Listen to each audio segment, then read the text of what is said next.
this going. Make sure it's recording. Put the LME right line out, whatever. Maybe we get a deal with. Yeah. Yep. So it should be recording.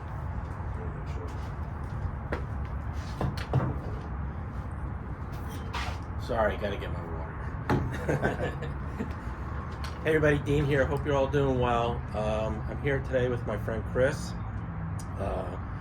And like I said, we're just going to talk to him, hear about his story and all that good stuff. So here he is. Hey Chris, how you doing, man? I'm doing great, Good Dean. to see you. Good to see It's you. been a long time. We've Yeah. been talking about doing this for a while. Yeah, we have. We've been talking about doing this for a while, and I don't know, Arizona weather, you can't do nothing in the summer. It's too hot. So hopefully, we've had to wait to get it going. So, so I met you, I was thinking about this. I met you roughly almost a year ago this time.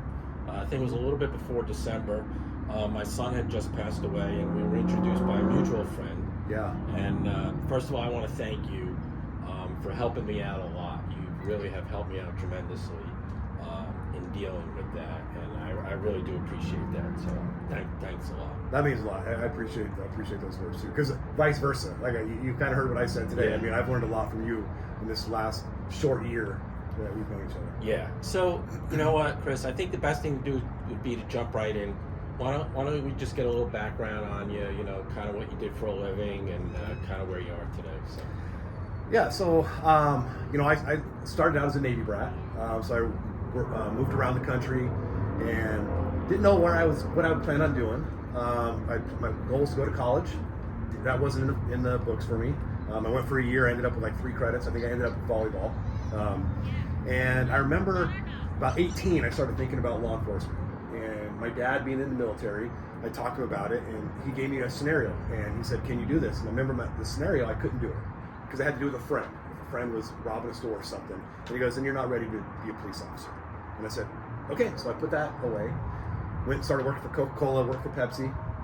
And then after 5 years of working for Pepsi, breaking my back, home hurting all the time, I said, you know what? I'm married, I got 2 kids. I still want to do this police thing. And I talked to my wife about it, and she said, if you want to do that, then I want you to fulfill your dream. And so I started applying, went for a couple ride-alongs with family and friends, and then I finally put my application in. And I got hired by the State Patrol up in Washington. Went through the whole academy.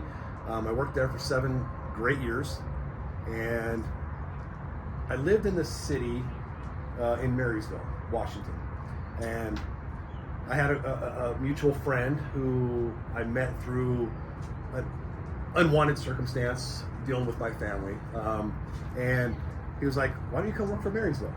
And I'm like, "I got a good job. I work for the state. I'm a state trooper." You know? Yeah, which is a great job as is. Yeah. We're respected. Yeah, all this kind of stuff. And you get to wear those nice hats. I hated it first, but then I got to learn to love it. Hey, shout out to the state police, friends of mine. Yes, State absolutely. Troopers, And while I was in there, in the city of Marysville Police Department, my buddy went over and said, "Hey, Chief, I want you to come meet Chris." He came over, shook my hand, went in his office for a couple minutes, and it was a Friday, so it's one of the busiest days for us. And I stopped in, really to back up, I stopped in because my window in my car got shot out a couple weeks prior to that at my house. Okay. So we didn't know if I was a target, we didn't know if anything like that, and so I just went in and said, "Hey, do you have any suspects?" Blah blah blah. And Chief said, "You got a couple minutes?" And I said, "Well, Chief, it's busy." He goes, just 2 minutes. We went and sat down, we got done, he shook my hand and said, "Your Chief's interview's done. I want you to apply and come work for the Marysville." Wow, that's nice. Yeah, there you go. And so ultimately, followed through the whole procession, and then I got hired by the city of Marysville, and then I worked my last 13 years in Marysville. Right. Okay, cool. Wow, that's great. So you were a school resource officer, you told me. I did 6 years as a school resource. Right. And you can tell a story. You were involved in a situation that occurred at the high school. Yes. And that one situation totally changed your life.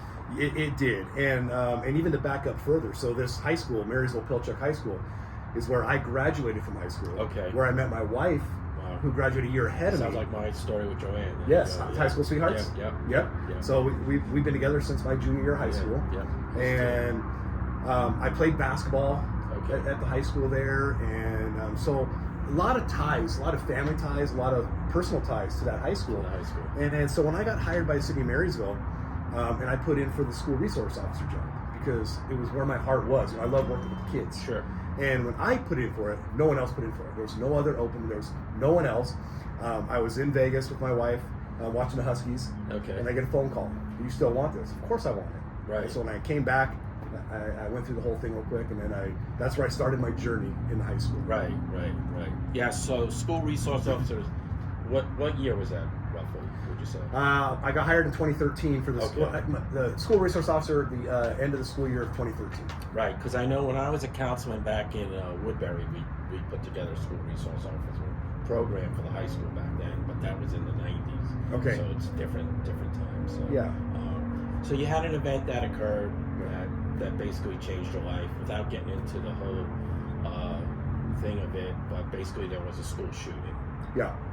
Where some children got killed. Yeah. And that kind of really rocked you, obviously, which it would, anybody, I mean, let alone the poor children that were killed, and just the whole incident.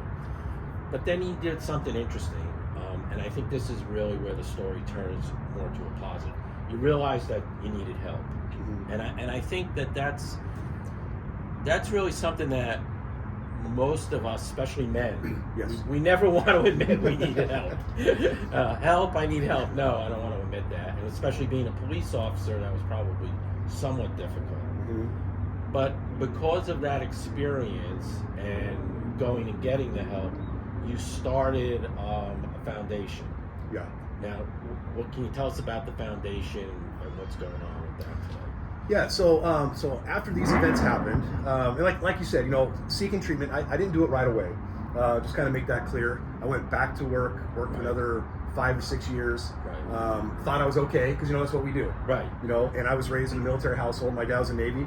If your bone's not sticking out of your arm, you're not hurt. Well, my mother used to say, if you're not bleeding, you're fine. Yeah, exactly.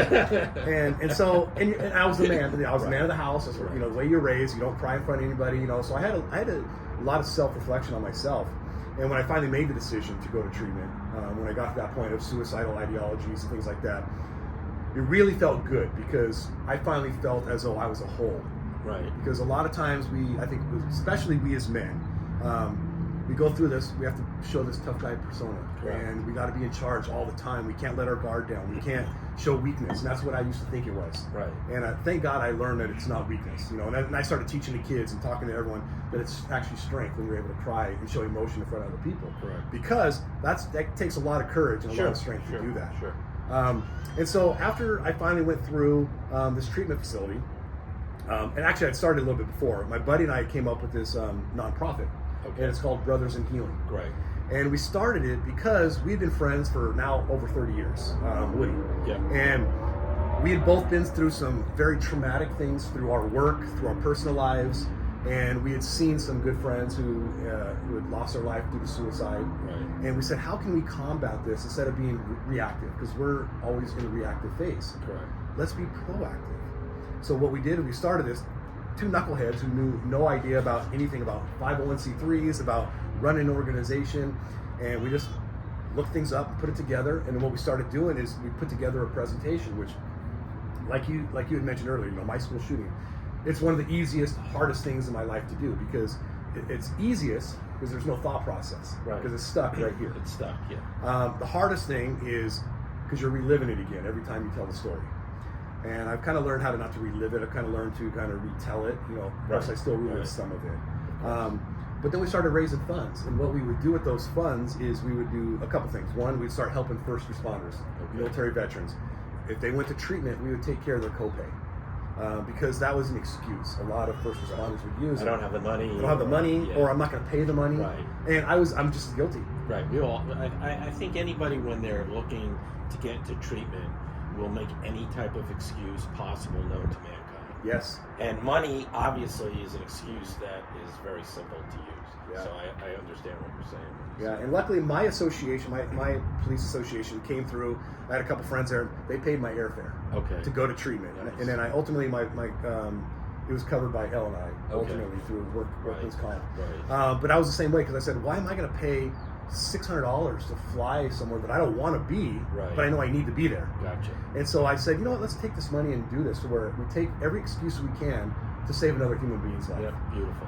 And then we kind of transitioned. You know, we still do that, Right. but we also use it now to do some training. So we'll go around and we'll do some mental health, because we figured, hey, let's do mental health training for these departments, where it's not just some doctor who has gone through school and they're coming in and telling you how you're supposed to feel when you see, smell, act, touch, everything that you do, when they haven't gone through an ounce of that. And that's interesting that you bring that up, because I talk about that a lot. I think that it's hard, you know, like with Brandon dying of a drug overdose.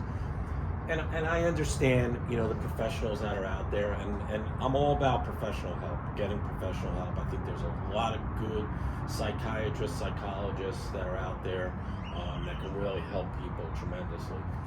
But sometimes, I know when I would be sitting there sometimes talking to my therapist, I'd be like, well, how do you really know how it feels? Because you haven't physically gone through the emotional pain and suffering and things like that.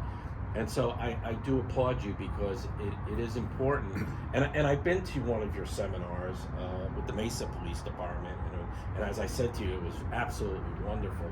Because I think when I remember watching a lot of the other police officers that were in attendance there, and I remember watching them all like shaking their heads and stuff like that as you guys were talking, and because I think it's coming from people that they know have done the job.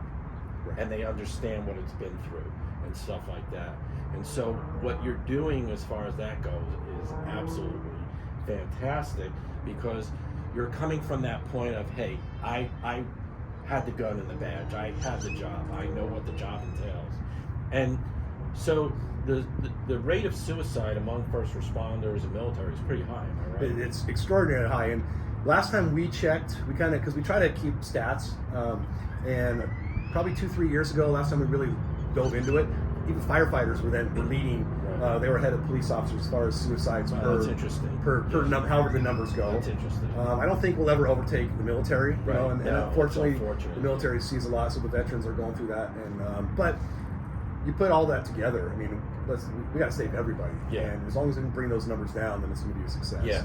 So with the Brothers in Healing, people can reach out to you directly, and you can kind of help them with the resources to bring them to go to the treatment center and stuff like that. Yeah, absolutely. So if you go to our website, which is brothersinhealing.com, it has all of our resources. It's got it actually shows where we spoke, if we have upcoming events, how you can donate, accolades. You know, and we're not very good at talking about ourselves, because it's not an easy thing to do when you're raised with a great father and mother, and they teach you to be humble, and you're not better than anybody else. Right. It's one of the hardest things. It's like interviews. It's hard to go to interviews. Just a simple thing. Talk about yourself. Sure. And so we put a lot of things on there from departments, individuals that have come to see us, heard our presentation, kind of know what we're about, and we put their words up there, because that means a lot to us. Okay. Because when we can tell us, we can say what we do, and you'll really get our heart. You'll see the emotion, how we really love what we do. But I think when you hear it from somebody else, it has a lot more weight to it. And to me, I respect that a lot more. Yeah. Now, do you got an estimate, like how many people have gone like to your programs and stuff like that? I mean, how long you've been doing it for? What? How many years? About 5 years now. 5 years, so a couple thousand. So because more than that, because right?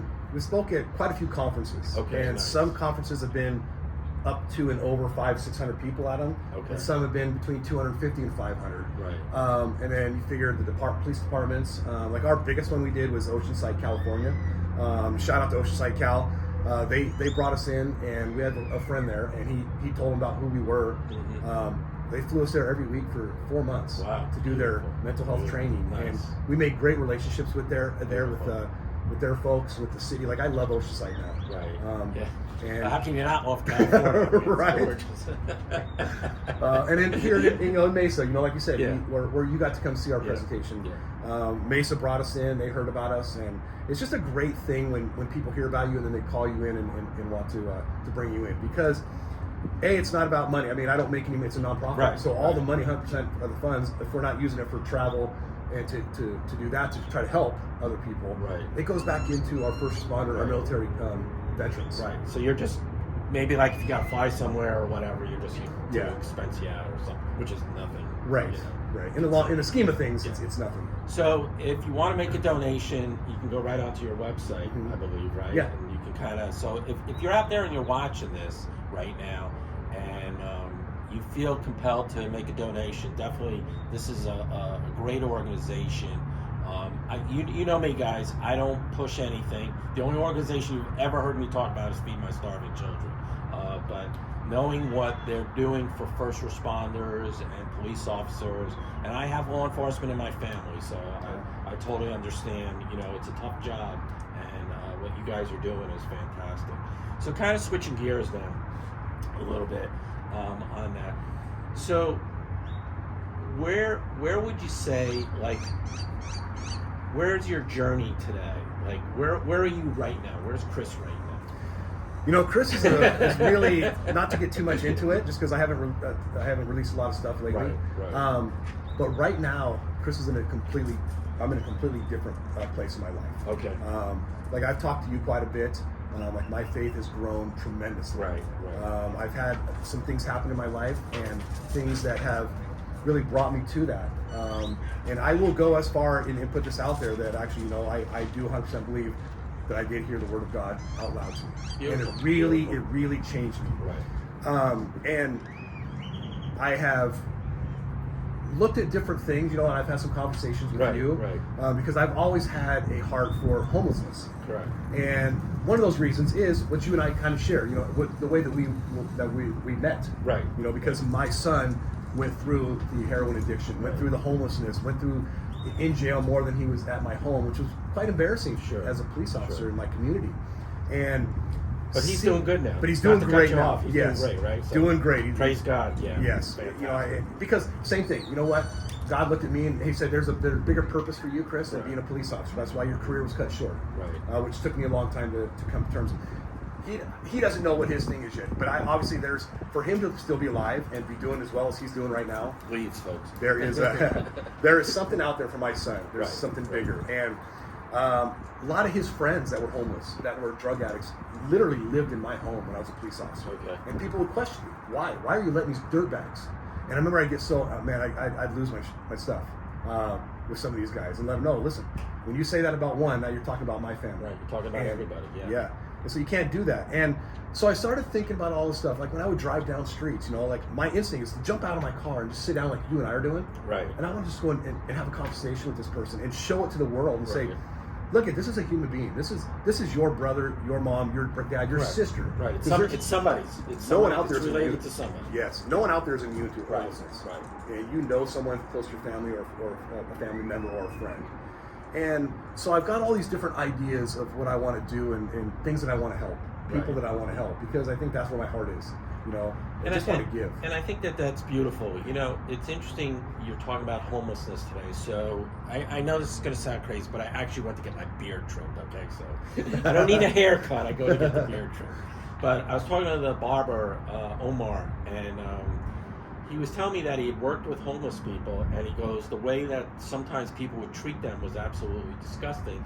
And he said, no, these are human beings, they're people.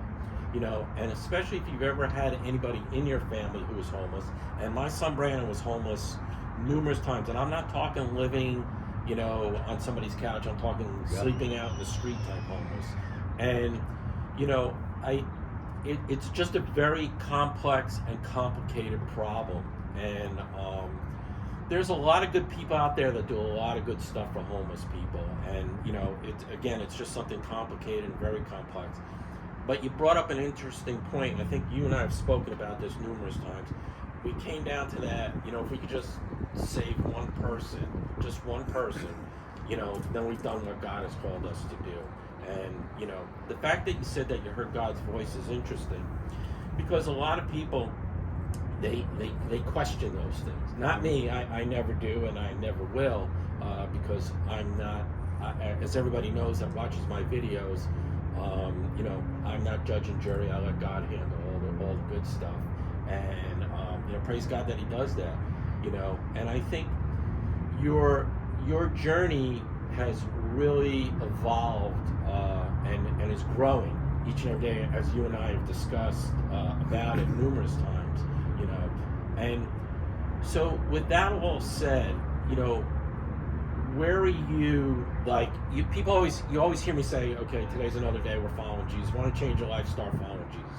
Where are you today, so people could understand, like, where you came from and where you are today in that following Jesus? So that's an interesting story, an interesting topic when it comes to me, because, you know, to go back to my birth, you know, my father, when I was born, my father was very religious. Okay. And of course, I don't remember that because I was just a little Right. young tyke. But the story is, you know, that my mom and dad, they divorced because, you know, he was so involved in the church, and I think my mom just didn't believe that he was involved in our family. Right. I love my father. My father's in my family, in my life still to this day. Yep. And I respect the hell out of him and love him so much, and so thankful. And my stepdad, who raised me, was forced into the church when he was a kid. Okay. And when he went into the military and got out, he said, I'm not going back because I was forced. But I've always had, everyone in my life has never said, Chris, you have to do this. You better do this or you're going to hell, or you got to do this or go to heaven. Right. So I was always on my own path. Correct. And I've always been a believer. I just want to make that straight. But I've always questioned too, because Which there's nothing wrong with doing that. No. Absolutely not. and the great story, my school shooting, where I lost 5 kids to this evil act. I questioned God at that point. I said, how can you let this happen Sure. to thousands of kids in a cafeteria on a Friday, homecoming week? I mean, everything was set up. And I questioned it many times. How could this happen? Why did you let this happen to these families? And are you really there? Because I don't believe that you're here. But then I started, through the Brothers in Healing, through setting up anti-suicide groups that I did at the high school, anti-bully that we set up, my buddy and I, Woody, through our Brothers in Healing. And we started doing all these good things, and like, people were saying, hey, this is God working through you. And I didn't understand what that meant. Correct. Yeah, but that's what it is. Yeah, but I never correlated that, and I never accepted that, because it was just something I'm Well, doing. you're not going to. Yeah, Right. It's hard to. It is. And then, you know, I've had a lot of things happen throughout my life, obviously. And I started learning, okay, maybe there is a reason that these are happening. Maybe there is a reason that, Chris, you're doing it for this reason. You're not doing it because I never do anything for fame. I don't want to be famous. I don't want, you know, okay, so I became a millionaire. What's that going to do? Nothing. Probably nothing. I'm still going to live the way I do. Right. It'll make living easier, maybe, in certain ways. But Hey, then, Warren Buffett's still living in the same home we bought in Right. the 50s, I think. you know, sometimes people that become millionaires, they don't have a healthy life. That's not a healthy relationship. Yeah. But, you know, and I kind of saw later on in my life, in the last couple of years, there was a downhill trend. And I think I recognized it, but I didn't want to accept it. Right. And then, you know, and later on, in a few more months, I'll probably maybe you'll have me back and we'll go through it, because I would love to share my actual story Yeah, when the time and comes. we definitely would love to do that, you know. And so one of the interesting things that occurred when I was at your event in Mesa, and I'll let everybody know, is I was sitting there and you were telling the story of where you were at that particular time of the shooting when it was occurring, and because you had been called to another incident at the school, and you were all the way on the other side of the school. I mean, I was probably 150 yards Okay. away. Not even that, But I remember hearing God clearly telling me that the reason why he had you there was because he didn't want you in the cafeteria at that time, which is hard. It's hard for us to understand, and it's hard for us to, I would even say the word accept, because he has you right where you're supposed to be, and that's helping people today and helping these first responders and telling the story. You know, one of the things about God, especially when we're confronted with tragedies, like my own personal tragedy with the death of Brandon, the personal tragedies that you've gone through, is we don't understand it. And we're not supposed to understand it. And I think because we're human beings and we live in a society where we want to know the answer for everything right away, without waiting, you know, it's hard for us to accept that. And I would say to anybody out there now, if you're going through any type of personal tragedy type situation, first and foremost, get help. You know, you hear me say this all the time, get professional care. You can reach out to us, you can reach out to Chris, you can reach out to me. and you know, we'll try to help you the best we can and get you in contact with people. And the second thing I would say is, and it's kind of like you kind of taught me this, is, you know what, we got to get up every day and just continue to make some type of forward progress, and we don't have to, we're never going to go back to what we were. I can't go back to July 22nd, 2024, when I found my son dead, but I can move forward every single day. And I think that's one of the things you really taught me the most about, you know, post-traumatic stress is, okay, little steps, every single, even though I knew it, I had it up here, but it hadn't gotten from here down to here, you know, and I think that's what it is, you know, and the stuff that you guys are doing, you and Woody, it's absolutely fantastic. And again, I encourage everybody to get to, you know, your website, and give the website again, just so it's brothersinhealing.com. Okay, great. And then this way we can do it. And finally, so we'll get you back on here, because I definitely want to hear your story about following Jesus, because you know I'm all about that. And you brought up a really interesting point, because following Jesus is the way you want to do it. Right. It's not for me to tell you to tell somebody else how to do it. It's how you and God, in that relationship, the up and the down, I call it. Well, like you said, what good would it be if you told me how to do it and I did it that way? I mean, I didn't believe in it. Right. It's so good. Every one of us is going to worship, believe, whatever, in their own way. Yeah. So he's an evangelist in the making.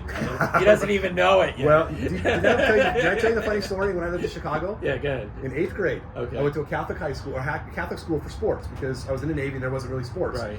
And so I was sitting there, and it was Wednesday or Thursday, we had Mass.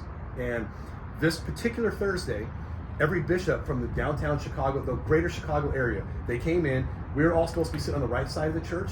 All the bishops were on the left side. Somehow, out of all the kids in the whole school, I ended up in the dead center, the only kid over in the middle of the bishops. And as I'm sitting there trying to figure out how do I get back to my classmates, and I remember sitting there, the two bishops sitting right next to me. The one looked at me and said, "Young man, your mission in life is to be a bishop now. This obviously is what it's meant to be." And I remember thinking, no, it's not.